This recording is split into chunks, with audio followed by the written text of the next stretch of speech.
사울이 전령들을 다윗의 집에 보내어 그를 지키다가 아침에 그를 죽이게 하려 함지라. 다윗의 아내 미갈이 다윗에게 말하 이르되 당신이 이 밤에 당신의 생명을 구하지 아니하면 내일에는 죽임을 당하리라 하고, 미갈이 다윗을 창에서 달아내림에 그가 피하여 도망하니라. 미갈이 우상을 가져다가 침상에 누이고 염소털로 엮은 것을 그 머리에 씌우고 의복으로 그것을 덮었더니 사울이 전령들을 보내어 다윗을 잡으려 하매 미갈이 이르되 그가 병들었느니라.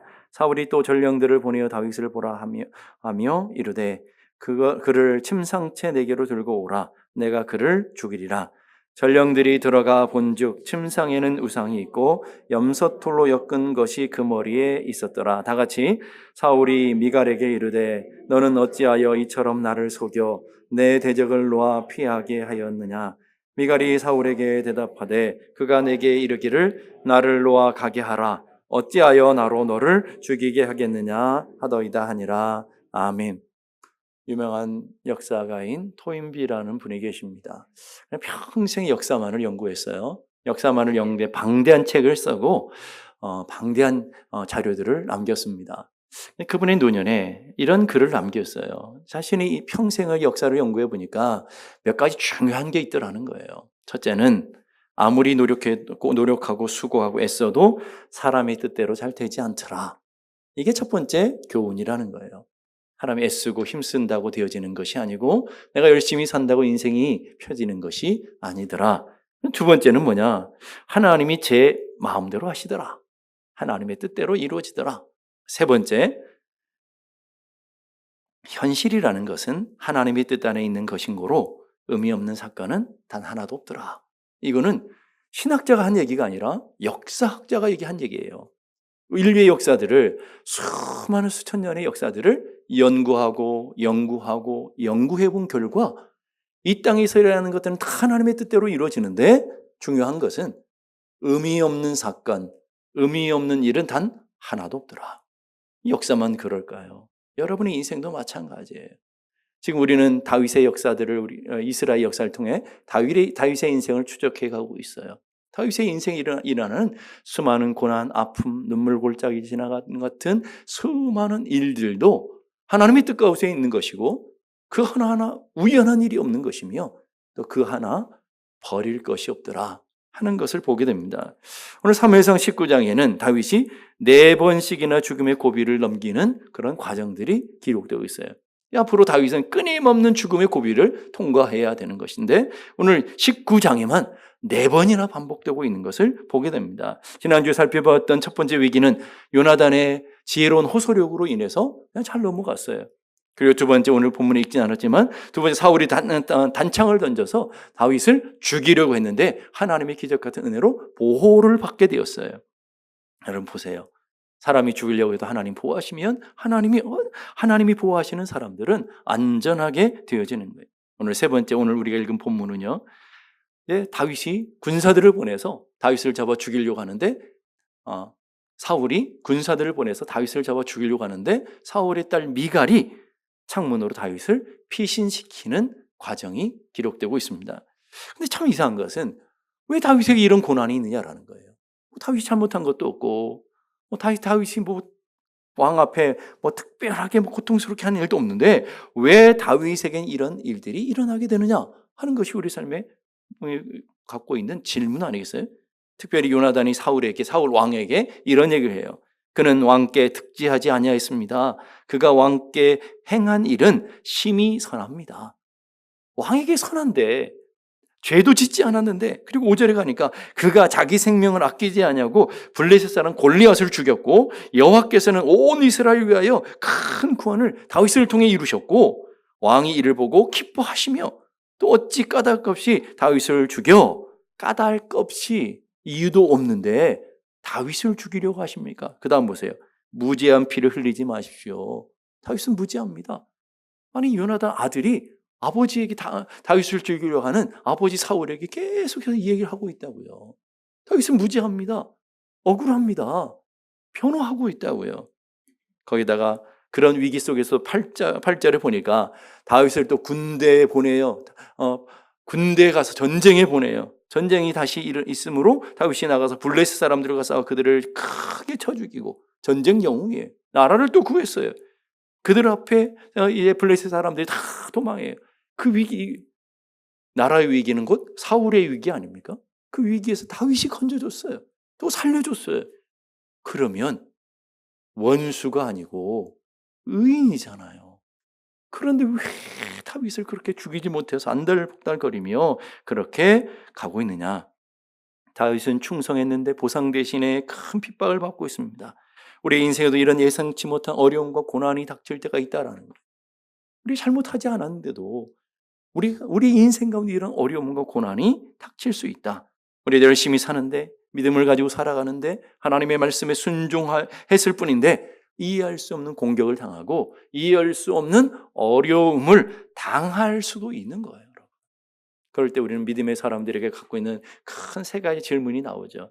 하나님, 첫 번째로 어찌하여 하나님 살아가는데 왜 어찌해서 이런 일이 일어난 겁니까?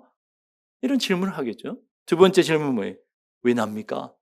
나보다 더 악한 사람들도 많고 나보다 더 믿음 없는 사람도 많고 나보다 더 기도하지 않는 사람도 많은데 왜 이 질병은 내게 왔습니까? 왜 우리 가정의 어려움은 꼭 나이어야 됩니까? 하는 질문을 하게 될 거예요. 세 번째로 질문, 언제까지입니까? 언제까지 참아야 됩니까? 언제까지 고난이 끝까지, 언제까지 내가 견뎌내야 됩니까? 하는 질문들을 갖게 되는 것이죠. 그걸 잘 보여주는 게 우리 성경에 보면 욥이라는 사람이죠. 이해할 수 없는 고난이 닥쳐요. 하나님 앞에 경건한 사람이에요. 동방에 욥처럼 경건한 사람이 없다고 하나님이 인정한 사람이에요. 하나님이 인정한 믿음을 가졌어요. 그런데 고난이 닥쳐요. 어느 날 갑자기 그 많던 동방의 최고 갑부의 부자가 하루아침에 재산을 다 잃어버려요. 하루아침에. 거기다 그 많은 자녀들이 하루아침에 다 죽어요. 건강했던 몸을 잃어버려요. 사랑하는 아내도 저주하며 떠나요. 거기다가 친구들까지 자신을 비판하고 네가 무슨 죄를 지어서 그랬지. 그런 하루아침에 큰 곤경에 빠지게 돼요. 성경 읽다 보면요. 가장 큰 고통은요. 그게 아니에요. 욥에게 있는 가장 고통은 재산을 잃은 것도 자녀를 잃은 것도 아내가 저주하며 떠난 것도 친구들이 비판하는 것도 내 몸의 건강을 잃어버린 것도 아니에요. 욥의 가장 큰 고통은 뭐냐? 욥기 23장 8절 9절이 나와요. 고통인데 지금 고난의 시간인데 환난의 시간인데 하나님은 살아계신데 하나님 나를 사랑하시는데 그 어디에도 하나님을 만날 수 없다라는 것. 이게 문제예요. 내가 앞으로 가도 그가 아니 계시고 뒤로 가도 보이지 아니하며 그가 왼쪽으로 일하시나 내가 만날 수 없고 그가 오른쪽에 돌이키시나 배울 수 없구나. 전지전능하시고 무소부재하시고 어디든지 계시며 온 땅의 통치자 되신 하나님, 살아계신 하나님이 분명해서 내가 그 하나님의 은혜로 복을 받았어요. 그 하나님의 은혜로 충만케 됐어요. 그 하나님의 은혜로 지금까지 달려왔어요. 근데 가장 고통스러운 순간, 가장 하나님 필요한 순간 하나님 앞에 기도하는데 하나님 침묵해버리시고 여러분 얼마나 고통스럽겠어요. 그리고 그 후에 욥은 이렇게 고백해요. 위대한 고백을 합니다. 욥기 23장 23절 우리 한번 다 같이 한번 읽어볼까요? 시작. 그러나 내가 가는 길을 그가 아시나니 그가 나를 단련하신 후에 내가 정금같이 순금같이 되어 나올 것이다. 내가 하는 길을 누가 아신다고요? 하나님 아셔. 나는 왜 이 삶에 이런 일이 일어나야 되는지 내가 가는 길이 어떤 거예요? 우리 몰라요. 여러분 아십니까? 1시간 후에 여러분의 일을 아십니까? 내일 일을 여러분 아십니까? 우리는 노년을 준비하는데 노년에 여러분의 일을 아시냔 말이에요. 여러분 아무도 몰라요. 근데 오늘 욥은 분명하게 고백해요. 내 가는 길을 하나님이 하시는데 하나님이 하신다. 잠언 27장 1절 이렇게 말합니다. 내 일을 자랑하지 말라. 하루 동안에 무슨 일이 날지 내가 알 수 없음이니라. 내일 일을 자랑하지 마라. 하루 동안에 무슨 일이 일어날지 너희들이 어떻게 아느냐. 전도서 8장 7절 이렇게 말해요. 사람이 장래일을 알지 못하나니 장래일을 가르칠 자가 누구야? 장래일도 몰라요. 하루일도 몰라요. 아무것도 몰라요. 인간은 하루하루의 하루살이 아닙니까? 내일이 우리에게 보장이 돼 어떻게 돼 있어요? 건강하다고 내일 있습니까? 어느 날 갑자기 심장마비로 가는 사람들이 얼마나 많습니까? 사고로 가는 사람들이 얼마나 많습니까? 수많은 인생의 고난으로 통해서 내일이 보장되지 않는 사람들이 얼마나 많습니까? 오늘 지금 이 순간에 이 지구 곳곳에 수많은 사람들이 죽어가는 거예요, 여러분. 가는 거라고요. 그 사람들은 내가 오늘 인생의 마지막 날인 줄 알았겠어요? 아무도 몰랐어요. 반대로 잠언은 16장 9절 이렇게 말합니다. 사람이 마음으로 자기 길을 계획할지라 우리는 내일도 몰라 장래일 몰라요. 근데 그의 걸음을 인도하시는 이는 여호와시다. 오직 주님의 뜻만 이루어진다. 잠언 19장 21절 사람이 마음으로 자기 길을 계획할지라도 여호와의 뜻만 이루어진다. 나는 갈 길 모르지만 누가 아신다는 거예요? 그가 아시나니. 나는 갈 길 모르지만 그가 아시나니. 빌리그레암 목사님 이런 말씀하셨어요. 나는 미래를 모른다. 그러나 나는 누가 나의 미래를 붙들고 있는지는 난 정확히 안다. 여러분 아닙니까? 내일 일을 몰라요. 우리 장래일도 몰라요. 근데 우리가 분명히 알고 있는 게 있어요. 알고 있는 게 뭐죠? 내 인생을 누가 붙들고 있는지 알아요. 누가요? 여러분이 붙들고 있는 분들이 있었겠죠. 하나님이 내 인생을 붙들고 있다.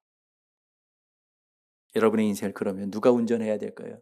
한 번도 가보지 않은 길, 초보 운전도 잘못해요. 좌충우돌, 우리 인생이 그런 거 아닙니까? 그럼 여러분 운전대를 여러분이 끌고 가시다면 사고만 나는 거예요. 누구에게 인도하셔야 돼요? 시편 30편 8절 이렇게 말해요. 내가 내 갈 길을 가르쳐 보이고 너를 주목하여 훈계하리로다. 너의 갈 길을 내가 주목해서 너를 인도해 줄게. 주님 말씀하셔요. 그래서 다윗은 인생의 고난과 환난 속에서 이렇게 고백하는 거예요. 시편 23편 1, 2절, 시편 23편 1, 2절 다 같이 읽겠습니다. 시작. 여호와는 나의 목자시니 내게 부족함이 없으리로다. 그가 나를 푸른 풀밭에 누이시며 쉴만한 물가로 인도하시는도다. 아멘. 내 인생의 목자를 누구에게 삼겠다고요? 하나님께. 하나님의 지팡이와 막대기가 내 인생을 인도해 주실 것을 믿습니다. 하나님이 내 인생의 참된 목자이신 것을 믿습니다. 아멘입니까? 그 믿음으로 담대히 나가는 거예요. 다윗은 사방으로 수많은 적들이 둘러싸 진치고 자신의 생명을 삼키려고 하는 수많은 대적들이 있음에도 불구하고 다윗의 분명한 고백은 나는 내 갈 길 모르지만 나는 내 인생의 목자를 하나님께 뒀다. 하나님께서 지금 비록 사망의 음침한 골짜기를 통과하고 비록 거친 광야를 통과한다 할지라도 분명한 것은 주님의 지팡이와 막대기가 나를 지키고 계셔. 분명한 것은 나를 푸른 초장과 쉴만한 물가로 인도하심을 나는 믿는다. 오늘도 여러분의 그런 믿음이 있기를 간절히 바랍니다. 여러분의 삶에 지금 어떤 일이 있든 할지 난 몰라요. 그게 좋은지 나쁜 건지 내가 오늘 결정하는 것이 좋은 일인지 잘하는 일인지 아무도 몰라요. 많은 사람들이 주식 투자하면서 다 대박 난다고 전문가의 조언을 받고 주식을 투자했는데 대박 망해버렸어요. 여러분 그게 모르는 거라고요. 여러분 우리 인생이 모르는 일이잖아요. 그런데 그가 나를 단련하신 후에 욥은 그렇게 말해요. 나의 가는 길을 주님이 하시는데 나이가 단련이 돼야 되는, 연단이 돼야 돼요. 하나님 주신 큰 역사들을 감당하려면 내가 연단이 돼야 되는데 연단하는 과정이라는 거예요. 지금 인생에 고난이 있고 아픔이 있어도 연단하는 과정이다. 누가요? 대장장이 되시는 하나님의 손에. 대장장 여러분 시골 5일장 같은 데 보면 대장장 보셨어요? 예. 대장장이 보게 되면 불을 이는 데다가 쇳덩이를 집어넣고는 어떻게 해요? 막 두드려요. 그리고 또 어떻게 해요? 불에 확 집어넣고 물에 확 집어넣고 불에 집어넣고 물에 집어넣다가 계속 반복해요. 언제까지 반복할까요? 자기가 원하는 거 완성할 때까지 계속. 오늘 여러분의 인생도 마찬가지예요. 하나님께서 여러분을 온실에서 키우시는 것이 아니라 광야 훈련소로 보내세요. 잔 칼빈이 이렇게 말합니다. 하나님의 성도들은 연단하시기 위해 고난의 풀물 속으로 인도하신다. 하나님께서 우리를 연단하시기 위해서 고난의 풀물로 인도하셔요. 여러분 고난의 광야 학교가 있어요. 그 학교를 반드시 졸업해야 돼. 중퇴하시면 안 되고요. 반드시 졸업해야 돼. 아브라함도 모세도 야곱도 요셉도 우리들의 선조들도 우리의 형님들도 다 졸업하셨어요. 예? 거기를 그 학교를 다 졸업하셨다고요. 그 누구도 광야 학교를 졸업하지 않은 분은 한 사람도 없어요. 오늘 믿음의 길을 가는 우리도 그러기 때문에 반드시 광야 학교는 통과해야 된다 하는 얘기하는 거예요. 여러분 성경에 보면 다윗 왕과 사울 왕의 차이가 결정적인 차이가 뭔지 아세요? 사울은요 광야 학교가 없었어요. 지멋대로. 근데 나중에 왕이 되고 지멋대로 사는 거예요. 그런데 다윗은 긴 기간의 광야 학교를 통과했어요. 광야 학교를 통과했던 모세도 요셉도 다윗도 하나님의 위대한 역사들을 사명을 감당해 내더라는 거예요. 연단이 됐기 때문에 사명을 감당해 낼 수 있었다. 세 번째, 욥은 이렇게 말합니다. 고난을 잘 이기는 믿음이 필요한데 내가 순금같이 나올 거야. 지금 분명히 연단의 시간이고 고난의 시고 환난의 시간이지만 분명한 목적은 내가 정금같이 나올 거야. 여러분, 반지, 정금인 반지, 목걸이, 뭐 얼마나 많은 분들이 뭐 코에도 걸고 다니고 배꼽에도 걸고 다니고 뭐 금자랑하고 싶어서 그런지 모르지만 그렇게 걸고 다니 금을 좋아하잖아요. 근데 그 금이 처음부터 그런 금이 아니라고요. 광석에서 광석을 캐내면 그거를 불에 넣어가지고 그걸 녹여서 금만을 99.9%의 순금을 만들어 내야 되는 거예요. 그러기 위해서는 반드시 통과되는 과정이 불 속에 들어가요. 연단의 과정이 들어가야 되는 거예요. 어떤 조각가가 대리석을 가지고 막 열심히 깎아내고 있어요. 지나가는 사람이 물은 거예요. 아니 이렇게 귀한 대리석을 왜 이렇게 망치로 부시며 깨트리고 있습니까? 그랬더니 그 작가 하는 말이 나는 돌을 부수는 것이 아니라 그 안에 있는 작품을 꺼내고 있습니다. 오늘 여러분의 인생이 지금 처음에 원석이라고요, 원석. 여러분은 원석으로 태어나는 거예요. 그 원석을 하나님께서 여러분의 그 원석 속에 여러분의 작품이 각자 작품이 있어요. 그러기 위해서는 어떻게 해야 돼요? 망치 일도 해야 되고요. 예? 깨트릴 건 깨트려야 되고 부셔야 되는 건 부셔야 되는 거예요. 그래 온전한 작품이 나오는 거예요. 여러분의 과거에 여러분의 인격을 한번 보세요. 여러분의 성품을 보세요. 여러분의 기질을 보세요. 욱하는 기질, 분노하는 기질. 그거 가지고 어떻게 천국 가겠어요? 다 다듬어서 지금은 확 찔러도 그냥 참고 넘어가고, 예? 삐질 일이 있어도 그냥 넘어가기도 하고. 안 그러신가요? 예? 지금도 계속 삐지시나요? 지금도 계속 욱하시나요? 이런 거 아니시잖아요. 이제 믿음의 연륜이 있으면 어지간한 찔려서는 뭐 피가 뚝뚝 떨어져도 그런가 보다 하고 넘어갈 수 있는 믿음이 있어야 될 줄로 믿습니다. 어지간한 일 가지고는 뭐 마음에 동요가 되지 않냐, 기분은 나쁘더라도 동요가 되지 않는 그런 마음들이 있어야 되지 않겠어요? 그래서 우리의 역사를 보는 관점도 그렇고 세상을 보는 관점도 두 가지 관점이 있어요. 거시적인 관점이 있고요, 미시적인 관점이 있어요. 거시적인 큰 그림을 보는 거예요. 미시적인 작은 하나하나를 보는 거예요. 성경도 마찬가지. 성경도 우리가 요즘 어성경하는 큰 그림을 보는 거 아니에요? 맥락을 찾아서 구원의 역사를 보는 거예요. 그것만으로 안 돼요. 여러분 큐티하면서 한 절 한 절 단어 하나하나의 의미들을 찾아가는 건 미시적인 관점이에요. 우리는 큰 거시적인 관점에서 다윗의 인생이 어떤지를 여러분이 아셔요. 다윗은 반드시 왕이 될 걸 여러분 아시잖아요. 예. 지금 고난이 별로 두려워하지 않아요. 왜? 우리는 결론을 알고 있어요. 큰 그림을 이미 봤어요. 그 그림 속에 아주 미시적인 작은 일들, 지금 사울의 고난, 또 이방에 나가서 고난, 수많은 일들이 계속 이제 반복되는데 그것이 있어야 돼요, 없어야 돼요? 있어야 되죠. 남의 얘기니까 그렇게 쉽잖아요. 여러분의 인생의 큰 그림이 하나님께서 걸작품을 만들어 가신 걸 믿습니까? 거저되지 않아요, 여러분. 믿음의 공짜가 어디 있어요?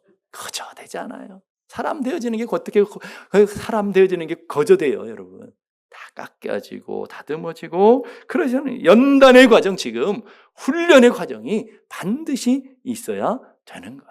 여러분 세상에 사람들 인재들도 만들 때 초등학교 나오고 중학교 나오고 고등학교 나오고 연단하는 과정들 합니까? 그때마다 얼마나 고생하고 우리 저희 딸들을 학교에 보내놓고는 매일 시험 봐야 되니까 같이 덩달아 기도해야 되고 얼마나 힘든 과정들을 거치는 거예요, 여러분.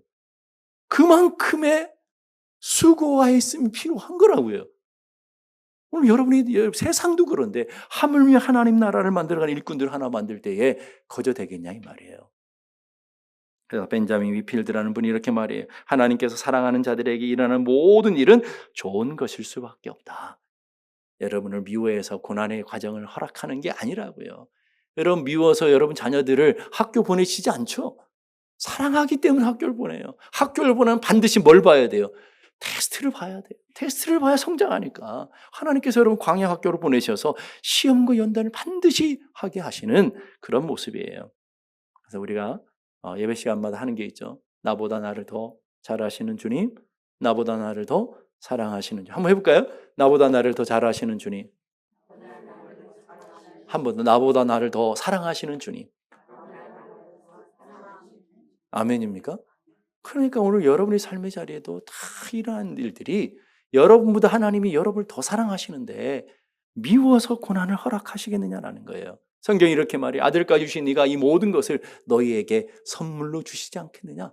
세상에서 가장 귀한 게 뭐예요? 독생자 예수 그리스도 아닙니까? 아들까지 주신 네가 우리에게 더 좋은 거 주시지 고난 주시겠냐 이 말이에요. 하나님께서 우리에게 피할 길을 허락해 죽음의 밤에 창문이 활짝 열려 있는 다 사방으로 둘러싸여 있는데 길이 없는데 길이 있어요. 피할 길이 있었다. 창문은 활짝 열려 있었다. 이게 놀라운 은혜라는 거예요. 고린도전서 10장 13절 보니까 사람이 감당할 시험 밖에는 너에게 당할 것이 없나니 감당할 시험이에요. 여러분들이 주어진 시험 다 감당하는 시험인데 감당치 못한 시험을 당할 때에 허락하지 아니하시고 죽으라고 놔두지 않으시고 뭘 주신다고요? 피할 창문을 활짝 열어놓으신다. 이쪽 문이 막히면 이쪽 문을 열어놓으셔요. 우리가 자꾸 그쪽 닫혀있는 문만 보니까 그렇지 열려있는 창문이 있는 거예요. 여러분 닫혀있는 문으로 다윗이 도망가지 않고 하나님 열어놓으신 창문으로 도망가고 있더라. 피할 길 출구를 하나님께서 마련해 놓으셨다. 전혀 예상치 않은 이 사울이 보낸 군사들도 전혀 예상치 못한 그 문이 뭐예요? 창문이었던 것처럼 우리 인생도 전혀 예상치 못한 길이 있어지는데 이사야 43장 19절 보세요. 우리 한번 다 같이 한번 읽을까요? 이사야 43장 19절 다 같이 시작. 보라 내가 새 일을 행하리니 이제 나타낼 것이라 너희가 그것을 알지 못하겠느냐. 반드시 내가 광야의 길을 사막의 강을 내리니. 광야의 길이 있어요 없어요? 없어요. 그냥 하나님 광야의 길을 만들으시겠다라는. 사막에 강물이 있습니까 없습니까? 강물이 있으면 사막이 아니죠. 그런데 하나님 불가능한 사막 속에 강물을 만들어내시겠다. 그 다음 보세요. 이사야 43장 10절은 더 놀라워요. 나 여호와가 이같이 말하노라. 바다 가운데 길을 만들어 주시며.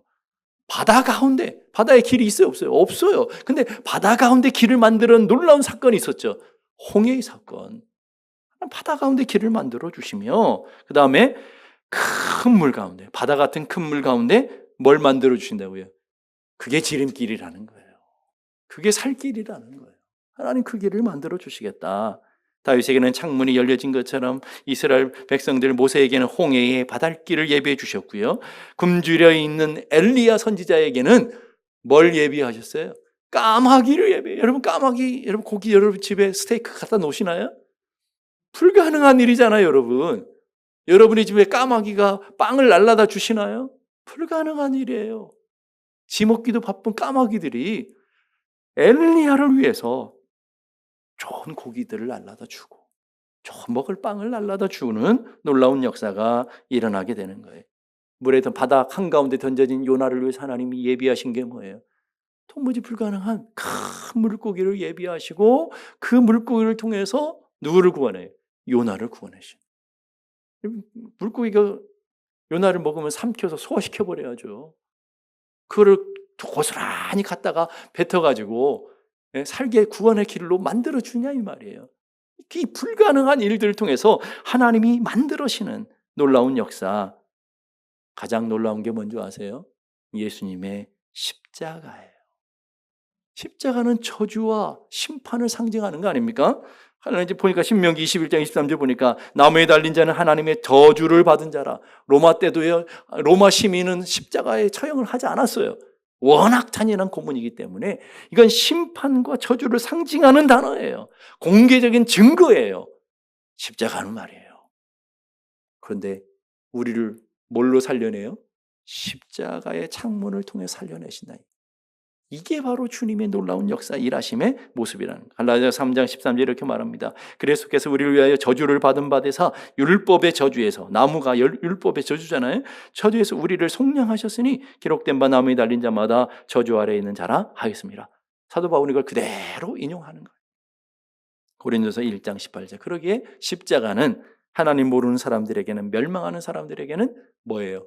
미련해 보이는 거예요. 저주니까 미련해 보이는 거예요. 그런데요, 거기에 반전이 있어요. 역설이 있어요. 세상 사람들이 미련해 보이는 그 십자가가 구원을 받은 우리에게는, 구원을 얻는 우리에게는 뭐가 돼요? 하나님의 능력이 됨이라. 그 십자가로 우리는 구원받았어요. 아멘입니까? 그 십자가로 우리는 자유함을 누렸어요. 그 십자가로 우리는 죄와 사망에 얽혀있는 우리가 하나님의 자녀의 권세를 얻게 된 줄로 믿습니다. 그게 도무지 예상할 수 없는 그런 창문이었다 하는 거예요. 더글라스 스티어 교수님이 성도의 권위라는 책을 썼어요. 그 책에 보면 신앙 사람들의 공통적인 4가지 특징이 있다는. 첫째는요, 자신의 생을 온전히 하나님께 맡기는 사람. 그 신앙의 사람이다. 내 인생을 하나님께 온전히 맡기는 거예요. 내일 일은 날 몰라요. 장래일도 몰라요. 내 힘으로 안 돼요. 내 능력으로도 안 돼요. 그러니까 나는 하나님께 맡기는 거예요. 두 번째는 안전을 구하기보다는 진리를 구하는 삶. 편안함보다는 하나님 나를 단련하시는 과정 속에 진리를 쫓아가는 거예요. 세 번째는 역경을 자신의 일부분으로 받아들이고 은사로 받아들이는 사람. 예수 믿으면 고난이 있어요, 없어요?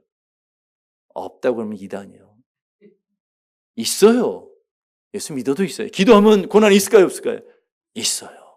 그런데 고난이 기도할 때 놀라운 역사가 나타나게 되고 하나님의 놀라운 은혜를 맛보게 되는 놀라운 통로가 되어지는 거예요. 그걸 잘 받아들이는 힘이 생겨요. 고난을 이길 수 있는 힘이 생겨져요. 거기다가 네 번째는요, 기뻐하며 하나님의 사랑을 확증하며 살아가는 사람. 그 고난을 통해서, 아픔을 통해서 하나님의 사랑을 확증하며 살아가는 사람이 믿음의 사람이다. 그러게 오늘 말씀을 통해 우리가 붙들어야 되는 몇 가지 진리가 있어요. 하나님 언제나 옳다라. 아멘이에요? 하나님 언제나 옳아요. 내 생각보다 옳아요. 지금 내 생각에 문제가 있어도 하나님 옳으셔요. 두 번째는 그 하나님 우리를 너무나 사랑하신다. 우리를, 나보다 나를 더 사랑하시는 주님. 세 번째로 그 하나님은 신실함으로 우리를 이끌고 계시다라. 꼭 믿을 수 있는 은혜가 있기를 바랍니다. 그래서 잠언 3장 5절 우리가 해야 될 일, 이 하나님의 신실하심, 하나님의 일하심, 하나님의 역사하심 바라보면서 우리가 해야 될 일, 잠언 3장 5절 다 같이 한번 읽어보십시다. 시작. 너는 마음을 다하여 여호와를 신뢰하고 내 명철을 의지하지 말라. 믿어야 되고 의지해야 될 게 있어요. 하나님 의지하고 내 명철, 내 지식 의지하지 마라. 세상의 방법 의지하지 마라. 오늘 여러분, 하나님이 우리의 삶에 피할 길이 되신 줄로 믿습니다. 하나님이 우리 보호자 되시는 줄로 믿습니다. 그 믿음으로 담대하게 한 주간도 그 하나님을 신뢰함으로 나아가는 귀한 은혜가 있기를 주님의 이름으로 축복합니다. 기도하겠습니다. 이 시간 우리 함께 다 같이 기도하실 때에 하나님, 오늘도 우리의 믿음의 눈을 들어 주님을 봅니다. 하나님, 우리 인생에 둘러싸이는 수많은 다윗같이 수많은 군대가 진친다 할지라도 나는 두려워하지 않습니다. 하나님께서 우리에게 창문을 예비하시고 창문 피할 길을 예비하신 것처럼 하나님, 우리가 하나님 앞에 나갈 때, 하나님을 의지할 때 하나님 우리에게 피할 길을 주실 줄로 믿습니다. 기도할 때 하늘문이 열려지는 놀라운 은혜가 일어나게 될 줄로 믿습니다. 하나님, 기도할 때 하나님의 영광, 하나님의 능력, 하나님의 보호하심을 맛보게 될 줄로 믿습니다. 우리 함께 다 같이 고백하며 기도할 수 있기를 바랍니다.